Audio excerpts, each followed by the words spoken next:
reporter and a former Little League All-Star coach.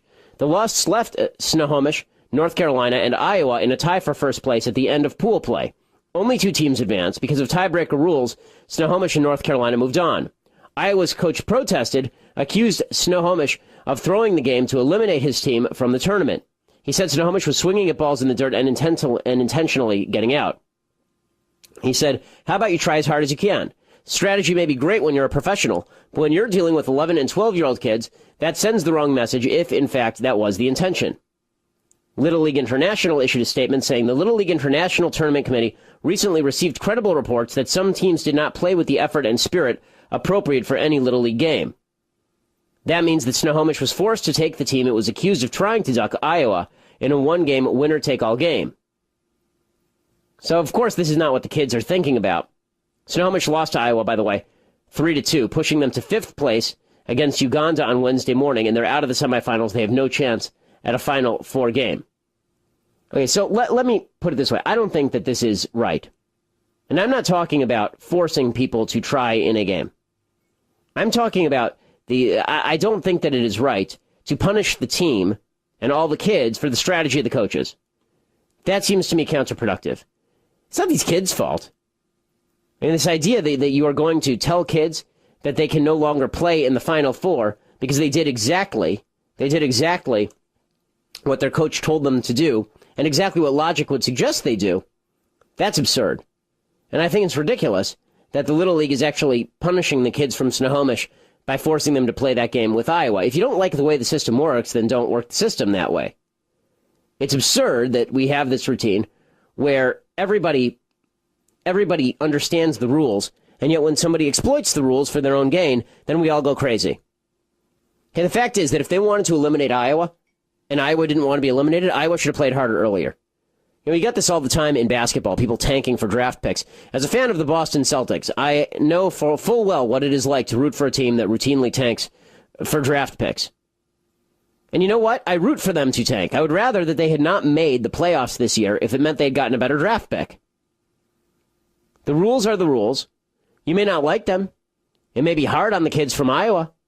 But the fact is that if they didn't want to be in a tie, then they didn't have to be in a tie. I mean, this idea that somehow Snohomish and the coaches are responsible for what happened to the kids is nonsense. It's the league that's responsible for all of this again.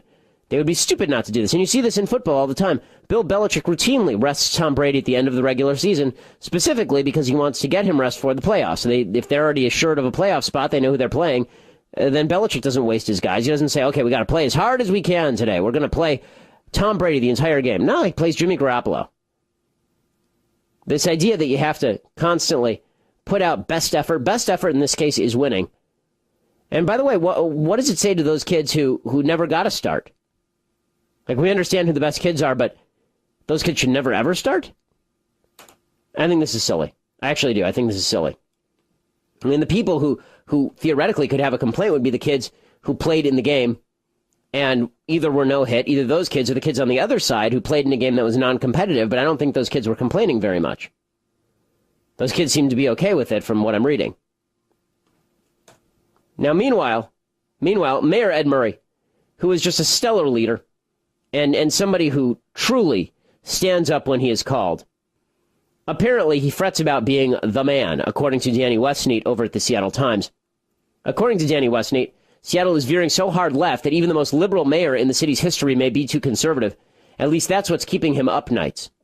Yeah, I'm sure that he's deeply concerned about all of that. The truth is that Mayor Murray is a coward when it comes to governance.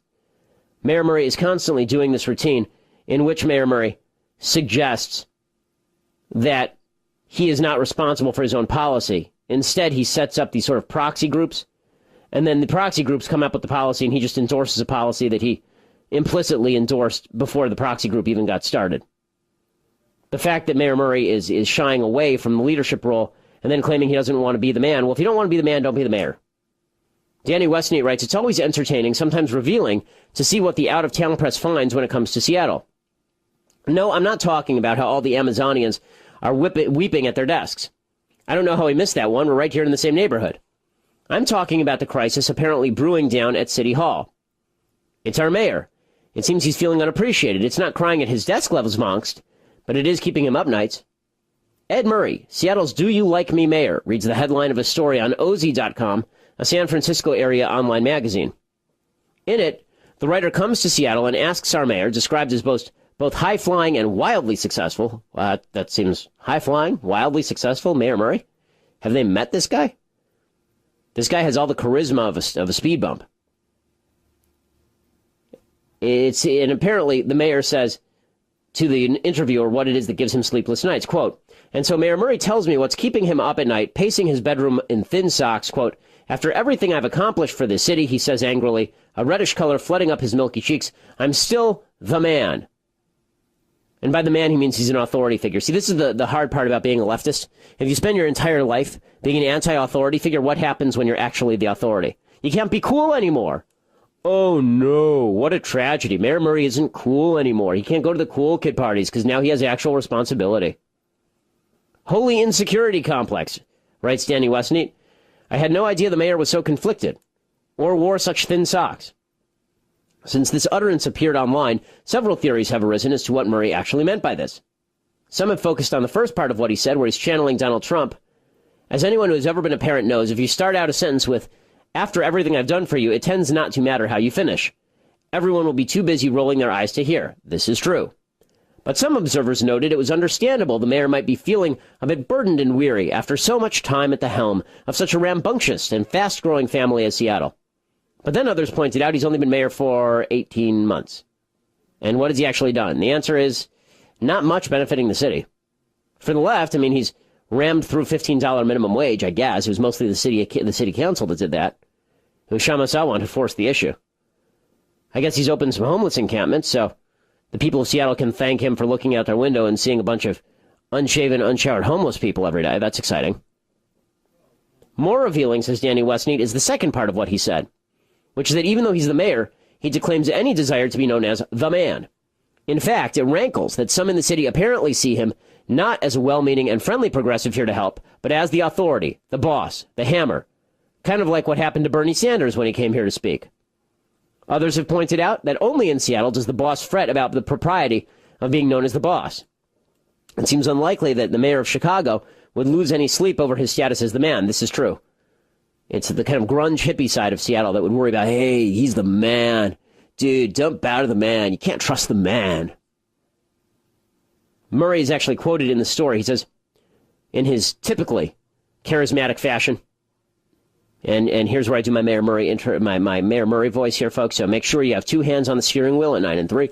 And please ensure that you do not drive heavy machinery off the road and burst into flame when you fall asleep, because Mayor Murray, whether it is live audio or me doing my impression of Mayor Murray, he tends to cause people to go comatose. Mayor Murray says, my obituary has been written. If I fail at this job, I'm going to be okay. I did what I wanted to do. By the way, he has an approval rating of 70%. The last 3 Seattle mayors have all been voted out of office, so he should be getting a little bit worried, but nonetheless, he is pretty well ensconced. There are a lot of people who are worried that he's not liberal enough for the rest of Seattle, which is incredible, because Mayor Murray has basically been the appropriate follower to his predecessor, Mike McGinn, which is pretty harsh criticism. Now, folks, I did say earlier on the show that I have an announcement to make, and I will be making it continuously so folks know. Next week, August 28th to be precise, which, if I'm not mistaken, I believe is next Friday, that will be my last day on the air here at KTTH in the context of the Ben Shapiro show. The reason for that is not because I'm getting fired or anything. It's because it's my contract runs at the end of the year, and I will continue my relationship with KTTH. But as you may have noticed, I was absent for a week about 2 weeks ago, with my daughter. My daughter had open heart surgery, and she had a hole in her heart that had to be repaired. Thank God the surgery went really well. She's home. She's fine. But she does need somebody who's watching her a fair bit of the time, and she has to make sure that she doesn't bump her chest or hurt herself, because that could cause an issue and lead to, in the worst case scenario, repeat surgery, which you would never want. She's not on medication. There are no long-term impacts, but I do need to be home for the baby. And since my contract, as I said, is up at the end of the year anyway, KTTH management has been generous enough to allow me to cut out just a little bit early. That doesn't mean that my relationship with KTTH ends or with you ends, obviously. I'm still going to be coming to KTTH events. I'm still going to be appearing on KTTH regularly. And I do have a 1-hour podcast that's going to be launching in a couple of weeks that you should look out for sure. And look out for alerts on that at benshapiro.com or at my Twitter feed at Ben Shapiro. But I want to thank KTTH's management for their generosity in allowing me to cut out on my contract a little bit early, which is what's happening here, and thank them for their generosity in giving me the slot at KTTH. It's been an absolute pleasure being part of your life, being part of your community, and I can only hope that our relationship continues. Obviously, our relationships with all the people that we work with are going to continue apace, and it's been an unbelievably flattering experience to work with you and to get to know so many of you, particularly at the Freedom Series events. And I look forward to continuing to see you and be friends with you and talk to you on a regular basis. So look out for all future developments, and we will continue to keep those updated at ktth.com as well. Well, as we continue here on the Ben Shapiro Show, and Donald Trump continues to be in the news, but so there's a story from the Black Lives Matter movement that is absolutely astonishing, and I want to get to it. Plus, Planned Parenthood is in serious trouble again, and they should be. Any decent person should be looking to defund Planned Parenthood after the story I'm about to tell you. Ben Shapiro Show, AM 770 KTTH, KTTH.com. This is the Ben Shapiro Show, AM 770 KTTH, KTTH.com, live from the Online Trading Academy studio. Well, Donald Trump, if he is going to falter in the polls, if Donald Trump is going to go down in the polls, the reason that Donald Trump should go down in the polls has nothing to do with immigration, although I don't like some parts of his immigration plan. The reason that he should drop in the polls is because Donald Trump has said that he might fund Planned Parenthood. Forget about Republican and Democrat for a second. Forget about pro-life and pro-choice for a second. Planned Parenthood, anybody who wants Planned Parenthood funded at this point is just not a decent human being. And I say that for a very specific reason. Today, this group, the Center for Medical Progress, which has been exposing Planned Parenthood over the course of weeks, this group came out with a new video, the latest video, in which Holly O'Donnell describes a medical technician using scissors to cut through the face of a newly aborted but nearly fully developed baby boy at a Planned Parenthood facility so his intact brain could be extracted. O'Donnell said the technician could also jog the boy's heart so that the heart would beat. Because obviously, folks, these are babies. Planned Parenthood is working hard to counter the steady drip of damning videos produced by the Center for Medical Progress, according to Austin Ruse at Breitbart, but not even the highest-priced Washington, D.C. flacks are likely to be able to erase the thought picture of someone cutting through a child's face with scissors. Holly O'Donnell and her Planned Parenthood colleague were harvesting organs that day at Planned Parenthood Marmonte, which is a mega clinic in San Jose, California. It has an annual budget of $100 million. That's 10% of the entire national organization. O'Donnell turned whistleblower after leaving STEM Express. That is the company that has been purchasing all of these baby body parts for distribution to medical research facilities. She said the child was the most fully developed one she'd seen up to that point. She describes in great detail how the newly aborted boy was rinsed off and prepared for dissection. And the reason that they preserved the body is specifically so that they could dissect it and use it for organs, because the truth is most abortion procedures, they actually chop up the baby in the womb so that the mother can deliver it, especially in late-term abortion. Apparently, her colleague calls her over and, according to O'Donnell, said, "Hey, Holly, come over here. I want you to see something kind of cool, kind of neat." O'Donnell said she was flabbergasted to see the most gestated fetus and closest thing to a baby I've seen. Her colleague took an instrument and tapped the heart, and it starts beating. Getting chills, and it's just horrifying to think about. O'Donnell says, "I'm sitting here looking at this fetus." It's not a fetus, it's a baby. "Its heart is beating. I don't know what to think." She said she didn't know if the child was alive or dead, but it had a face. It wasn't completely torn up. Its nose was very pronounced. It had eyelids. Its mouth was pronounced. The medical technician said the child was so intact they could, quote, procure a lot from it. "We're going to procure your brain." The tech then told O'Donnell they would need to go through the face. And this is Joseph Mengele sort of stuff, folks. And again, I don't know how any decent human being could want to keep clinics like Planned Parenthood open. I mean, I don't know how any decent human being at this point is in favor of any form of even mildly late-term abortion. And there I'm talking about anything beyond the first trimester. I think that even first trimester abortion is a great evil. But for you to picture this in your head, and then to say, yeah, that sounds good to me, you have to just be an evil human being. I don't know any other way to put that. That's to picture the idea of a 5-month-old fetus, a 5-month-old baby being removed from the womb and its face cut through with scissors to obtain the brains for research is just frightening. The medical tech took scissors, cut through the child's lower jaw up through the mouth. O'Donnell was directed to cut the rest of the way through the middle of the face. O'Donnell said, I can't even describe what that feels like. And then O'Donnell took the boy's remains, put him in a biohazard container, and, quote, then I realized I was the only person ever to hold that baby. That was the moment I realized I couldn't work for STEM Express anymore. Well, that was the moment when she should have become a campaigner against STEM Express.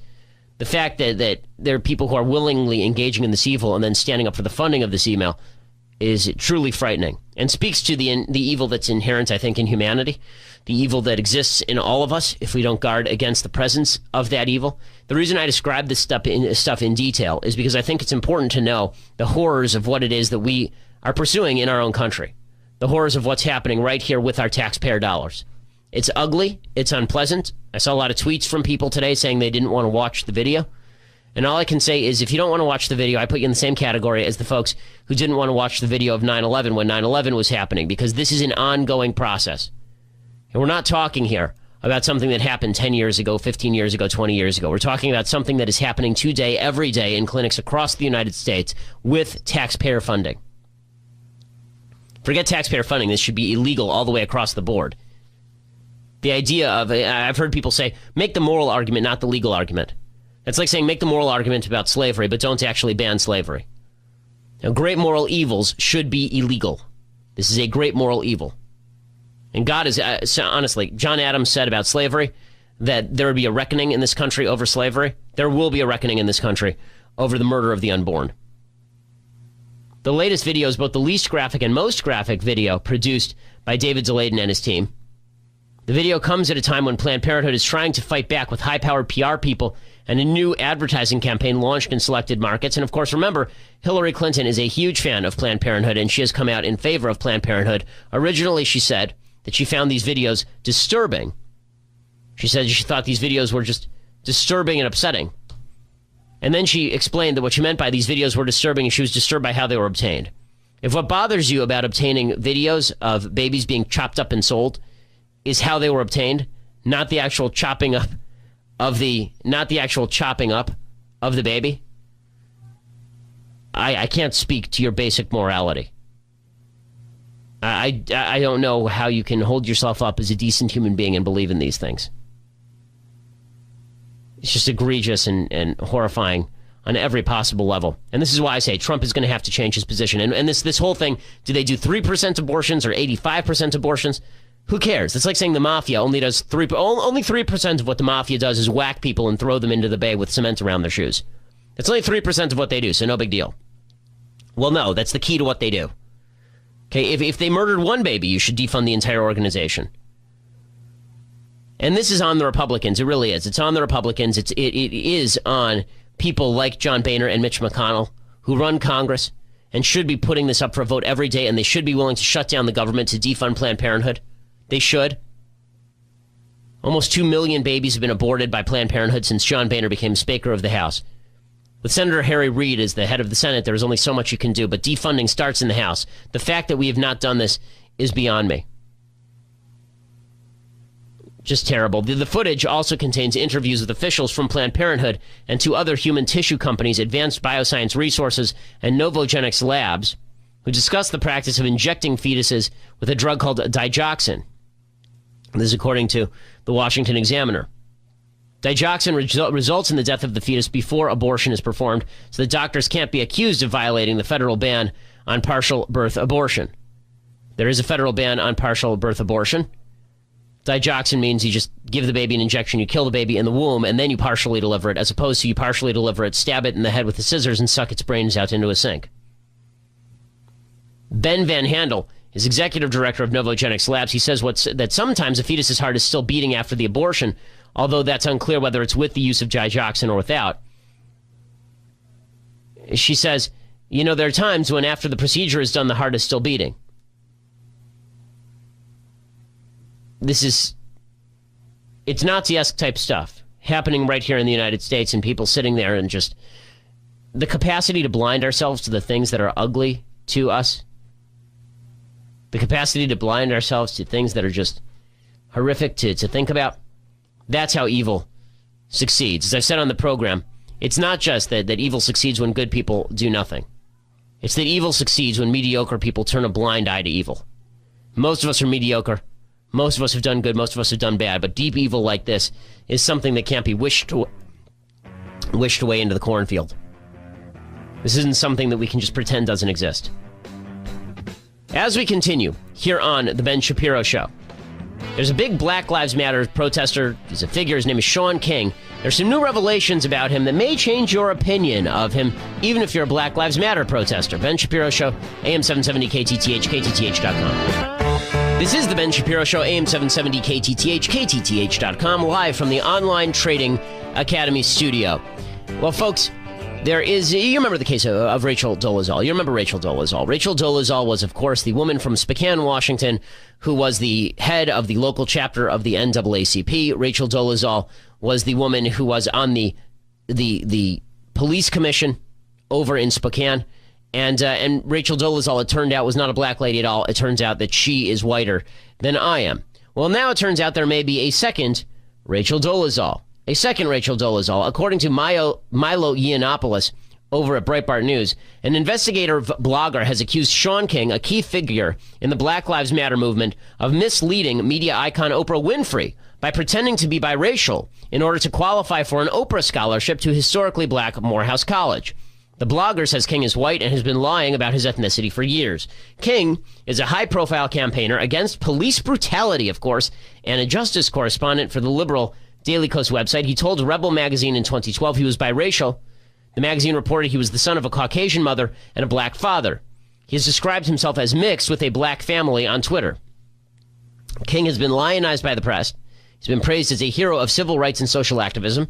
He wrote extensively about a childhood in which he was terrorized by decades-old racial tensions. He said he was the focus of constant abuse of the resident rednecks of my school. But in recent weeks, rumors have been circulating about his ethnicity. A 1995 police incident lists Shaun King's ethnicity as white. Blogger Vicky Pate, who's been assembling forensic accounts of Shaun King's background and family tree on her blog, has published her findings. She claims King is entirely white. She says that a birth certificate, which Breitbart has independently acquired from the Kentucky Office of Vital Statistics, names a white man as his father. King's case sounds exactly like Rachel Dolezal, of course. Shaun King often uses black and white photographs of himself online rather than color images, and it's possible that he misled Oprah Winfrey by applying for and accepting an Oprah scholarship to the historically black Morehouse College. Oprah scholarships are given exclusively to black men. King has referred to himself as a brother in his writing. He said, Oprah Winfrey paid my way through Morehouse. The leadership scholarship I received from her is why I have a college degree today. 500 other brothers have the exact same story. So he's a brother, even though he is apparently and allegedly completely biologically white. Shaun King's biography has attracted the attention of bloggers and journalists thanks to several bizarre inconsistencies with his public claims. So in 2014, for example, King wrote on Twitter he was father to 3 black girls. 6 months earlier, he claimed to be a father to 4. He's also claimed to have endured 4 spinal surgeries, but then that shrunk to 3. Also, he apparently claimed that he was the victim of a brutal, racially motivated beating in 1995. At least 2 reports have described it as Kentucky's first hate crime. It did not match up with a police report from the case. According to the Daily Caller's Chuck Ross, King has said he was attacked by up to a dozen racist redneck students. Official records show the altercation involved only 1 other student. The police report characterized his injuries as minor, even though he said it was a brutal beating. More details have now emerged from King's account that don't match up with the police report or eyewitness accounts from journalists who noticed that King's public claims did not square with reality. Even his own publication suggested there might be something fishy about him. So, apparently his dad is a guy named Jeffrey Wayne King, and he is as white as the day is long. And that's pretty white. Shaun King has said, quote, I was raised in rural Kentucky. It was actually pretty rough. African Americans faced a lot of racism and discrimination growing up. I never really experienced overt racism myself until high school. He said, I was put into a weird position when a huge group of students hated me for no reason. And by the time he was reporting those comments, he must have known that people were having questions about his race. This does raise a broader question, however, and a more important question than just this particular guy. And that is, why do we now have a spate of white people trying to pass as black? Like, what is going through the heads of Shaun King and Rachel Dolezal? What's the point? Well, I think the answer is actually pretty simple. Being black in America in 2015 is not a victimhood status. Okay, it is perceived as a status symbol and as an advantage. As well it should be. Okay, the fact is that there is a terrible, horrible, evil racial history to the United States that we have spent the last 50 years, and really since the Civil War, attempting to rip out of America. And all of that is true, and all of that is decent. And the fact is that a disproportionate number of black people do live in poverty and are victims of crime. But on an individual, one-to-one basis, if you have a black guy and a white guy, and they are similarly situated economically, if they are similarly situated with regard to where they live, if they are similarly situated with regard to background, and the only difference is skin color, the black guy has an advantage in just about every area of American life, specifically because of America's attempts to overcome its racially brutal history. The fact is that blackness is beneficial. Barack Obama would not be president of the United States, and he certainly would not have been reelected in 2012 were he not a black man. Dr. Ben Carson would not be more well-known than Dr. Milton Wolfe. Milton Wolfe ran for Senate in Kentucky were he not a black guy. And King knows it. Shaun King knows that, and so does Rachel Dolezal. As we said, King allegedly received a scholarship specifically based on race. And he apparently took a scholarship away from a black person to attend Morehouse College. But the fact that scholarships based on race are even acceptable in today's America, that's only true if you're black. Right? There's no such thing as a white scholarship, a scholarship for white people, because the perception is black people are so victimized that they need special advantages given to them. And so there are special advantages that are given to black people in the United States with regard to academia. It's true in terms of admissions as well. Standards are lower for blacks generally at top universities. A Princeton University study showed that blacks receive a bonus of 230 points on SAT scores versus their competitors. By contrast, Asians are penalized at 50 points versus their white competitors. So you're actually penalized if you are Asian. And the same holds true for finding a position in academia. If you're black, you're going to get a job at Eastern Washington University like Rachel Dolezal. If you're white, then probably not. And this is also true when you discuss crimes, when you talk about activism. That's why Dolezal ended up on the Spokane Volunteer Police Oversight Commission. Shaun King has been, this guy now apparently masquerading as a black guy, he's claimed to be victimized by decades-old racial tensions, and then he's become a campaigner against police brutality. Well, that's because it's pretty hard to find prominence and cash as a protester against police brutality as a non-black person. I mean, the fact is that the Black Lives Matter movement has been given special sainted status because of the race of the people involved in the Black Lives Matter movement. The fact is they're defending criminals. Michael Brown is a criminal. Condoning black criminality and saying that white police officers are responsible for black criminality is an absurdity on its face, and yet it's being portrayed as some sort of racial strength. That wouldn't hold true if Black Lives Matter protesters weren't black. That's as one Black Lives Matter protester told Hillary Clinton, quote, "This is and always has been a white problem of violence. There's not much we can do as black people to stop the violence against us."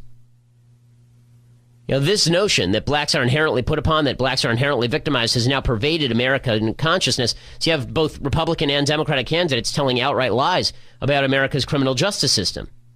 For example, you've heard a bunch of times that blacks are more likely to be executed than whites. That's true. There are a disproportionate number of blacks on death row because blacks commit a disproportionate number of murders, and they particularly commit a disproportionate number of murders against strangers, which is really where most death row convicts are. Studies tend to show there is no clear link between the race of the perpetrator and death row inmates. Police actually hesitate more often in violent confrontations with black suspects because they're afraid of being pilloried. They shoot black suspects less often than white suspects given a similar situation. As far as sentencing disparities, you keep hearing that black folks spend more time in jail because of race. That's not true. That's not true. There are other factors, including prior crimes and criminal history, that actually impact that. Heather McDonald of Manhattan Institute has observed cops don't over-arrest blacks and ignore white criminals. The race of criminals reported by crime victims matches arrested data. No one has ever come up with a plausible argument as to why crime victims would be biased in their reports. The fact is that in the inner cities, this is to the detriment of black folks, by the way. This is to the detriment of black folks. The reality is that in African-American neighborhoods, according to Jill Levy, the liberal reporter for the LA Times, far too many killers have gotten away with far too many crimes for far too long, fueling a disastrous murder epidemic. Killers are getting away with it in black areas. Solving these murders, she writes, and other serious crimes of violence in black communities should be a top goal for law enforcement. It deserves to take priority over much more widely discussed issues, such as racial profiling and excessive use of force. But that won't happen because we've all done this routine where we buy into the idea that blacks are inherently victimized in the United States, and that's just not true. That's why you are seeing people like Shaun King masquerade as black, because there are advantages to be got from masquerading as black. Otherwise, they wouldn't do it. It used to be in the United States, when the United States was a deeply racist country, it used to be that black people tried to masquerade as white, specifically because of the advantages that accrued to being white. Today, you're seeing white people masquerade as black, specifically because of the advantages that accrue to being black. And by the way, you're seeing it in terms of even the movies. I mean, Straight Outta Compton, for example, we talked about this yesterday, but Straight Outta Compton, which made $60 million over the weekend, completely elided the fact that Dr. Dre's brutal beating on a black TV host named Dee Barnes, female black TV host, it goes completely without comment in the movie. Dr. Dre is now worth a fortune. Can you imagine if there were a white artist who brutally beat a woman and that were not included in the film? Can you imagine if that were the case? Especially if it went to character, which it does. According to Barnes herself, the reason that it's not in the movie is because the director played a role in the ordeal and doesn't want to address it. Dr. Dre slammed Barnes' head against a wall, kicked her, and stepped on her fingers. The assault was so violent, Barnes thought, she thought he's going to kill her, actually. In her essay, she said that Gray was the cameraman for the show back when she was interviewing Ice Cube, and Ice Cube said some bad stuff about Dr. Dre, and so Dr. Dre didn't get mad at Ice Cube, he got mad at her and beat the crap out of her. She said, I think a huge reason Gary doesn't want to address it is because then he'd have to explain his part in history. He's obviously uncomfortable for a reason. But again, unless you're Ray Rice and it's actually caught on camera, the fact is that black criminals are given a significant amount more sympathy if they are high profile than white criminals similarly situated. Right? Where are the protesters for Charles Manson? I don't see them. Mumia Abu-Jamal has an entire movement built around the idea that he didn't kill a police officer when there were several eyewitnesses, including black eyewitnesses, who saw him stand over the body of a police officer and shoot him repeatedly. And O.J. Simpson is still thought to be innocent by a plurality of black folks in the United States. As we continue here on the Ben Shapiro Show, a prominent Democratic senator has now come out against President Obama's Iran deal. What does that mean for the future of the Iran deal? Ben Shapiro Show, AM 770 KTTH, KTTH.com. This is the Ben Shapiro Show, AM 770 KTTH, KTTH.com, live from the Online Trading Academy studio. Well, President of the United States is going to get his Iran deal. Everybody keeps saying, oh, this is up in question. No, it really is not. The only reason you're seeing prominent Democrats come out against President Obama's Iran deal at this point is because they feel that it is guaranteed that President Obama will get the votes he needs elsewhere. Right now, based on the available voting patterns and how we know people are going to vote, Republicans somehow need to, there are basically 14 outstanding Democratic senators. In order for Republicans to come up with a veto-proof majority in order to override President Obama's Iran deal, they need to get 11 of those 14. That is not going to happen. That is very, very unlikely to happen. President Obama will have senators cover for him, and enough senators who are in vulnerable areas will vote against Obama that they'll be able to sort of enshrine themselves. I was talking with somebody who is close to the Schumer camp yesterday, and we were talking about the fact that Senator Chuck Schumer of New York, who has been a lackey for President Obama and is a powerful Democrat in the Senate, the number 3 Democrat in the Senate, likely at some point to become the Senate Majority Leader or Senate Minority Leader, depending on how elections go, but at least the leader of the Senate Democrats, Chuck Schumer. Chuck Schumer came out against the deal. And I was saying that it was pretty clear to me that this was a scam, that Chuck Schumer was coming out against the deal because he knew that the deal would go forward anyway, so he might as well be able to avoid all of the difficulties of having to cast a vote alongside President Obama. It's the best of all the available worlds for him. Obama gets what he wants, Chuck Schumer gets what he wants, and nobody really loses. And my friend pointed out, and he's totally right, that the same day that Chuck Schumer came out in favor of pushing the deal over, Kirsten Gillibrand came out in favor of the deal itself. Now, Gillibrand, he pointed out, and Schumer are tied at the hip. Gillibrand is basically Chuck Schumer's client, and Chuck Schumer basically made it so that Gillibrand was appointed to her position. And so the idea that Gillibrand came out in favor of the deal without Chuck Schumer's go-ahead is extremely unlikely. The idea this is where they have their first battle is very, very unlikely. Well, today we have another one of these situations. Senator Bob Menendez, who actually legitimately is against the deal, Democrat of New Jersey, he came out against the deal. He said he'd vote to reject it. He dealt a supposedly major blow to the White House. He said, "I have looked into my own soul, and my devotion to principle may once again lead me to an unpopular course. But if Iran is to acquire a nuclear bomb, it will not have my name on it." He said that in an address Tuesday afternoon. He said, "It is for this reason that I will vote to disapprove of the agreement and, if called upon, would vote to override a veto." The senator has led the charge to impose harsher sanctions on Iran. He said that the deal would do little to rein in Iran's nuclear weapons program. He said President Obama continues to erroneously say that this agreement permanently stops Iran from having a nuclear bomb. Let's be clear. What the agreement does is to recommit Iran not to pursue a nuclear bomb, a promise they've already violated in the past.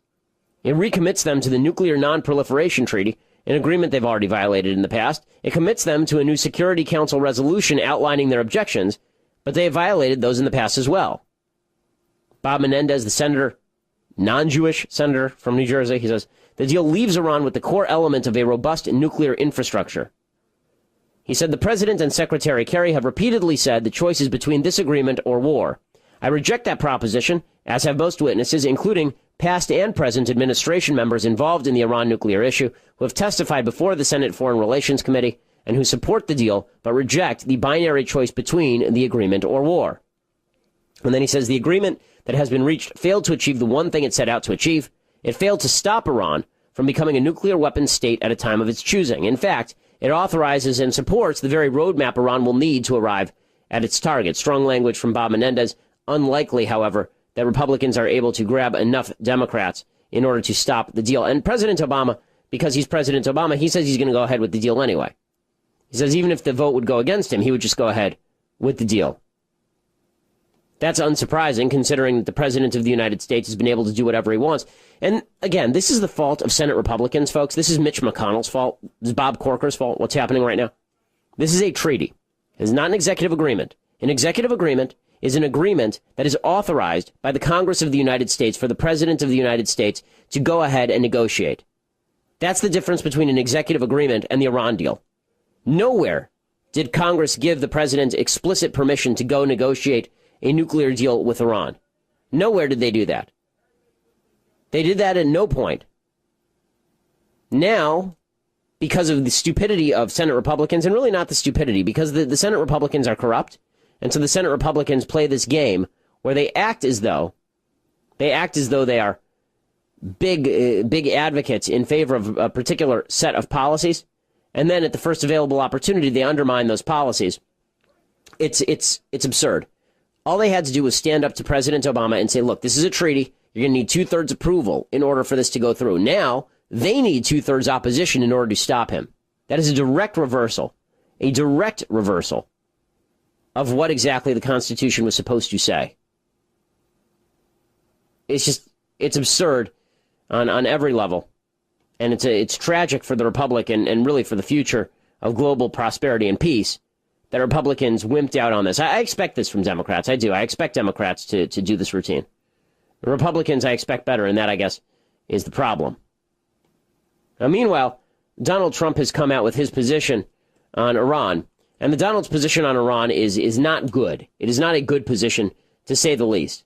And you know it's not good when you have people like Chris Hayes over at MSNBC actually pushing the position. So what did Donald Trump say about the Iran deal? Well, he said that he would not reject it on day one. He said he wouldn't reject it on day one. He said, I've heard a lot of people say we're going to rip up the deal. It's very tough to do when you say rip up a deal. You know, I've taken over some bad contracts. I buy contracts where people screwed up and they have bad contracts. But I'm really good at looking at a contract and finding things within a contract that, even if they're bad, I would police that contract so tough they don't have a chance. As bad as the contract is, I will be so tough on that contract. He said, the problem is by the time I got in there, they'll already have received $150 billion. Do you know if the deal gets rejected, they still get the money? Which is something I found out a week ago. I couldn't believe it. If the deal gets rejected, they still get all of the money. That's true because President Obama will get rid of the holds on the bank accounts. Iran is going to be unbelievably powerful and unbelievably rich. Michael Rubin, who's a resident scholar at the American Enterprise Institute, he says, I sympathize with Trump's passion about how disastrous the deal is, but bluster isn't policy. Obama has designed the deal to give up all the goods up front. Trump has got to realize when you've gone all the way on your first date, simply saying you're going to walk away with your virginity isn't going to reflect reality. The question Trump has to answer is, if Obama has given $100 billion in sanctions relief, lifted international sanctions, blessed an industrial-sized nuclear program, what's he going to do to reverse that? And that is the question. There have been a bunch of candidates, by the way, all who say that they will get rid of the deal day one. That's Scott Walker, Marco Rubio, Ted Cruz.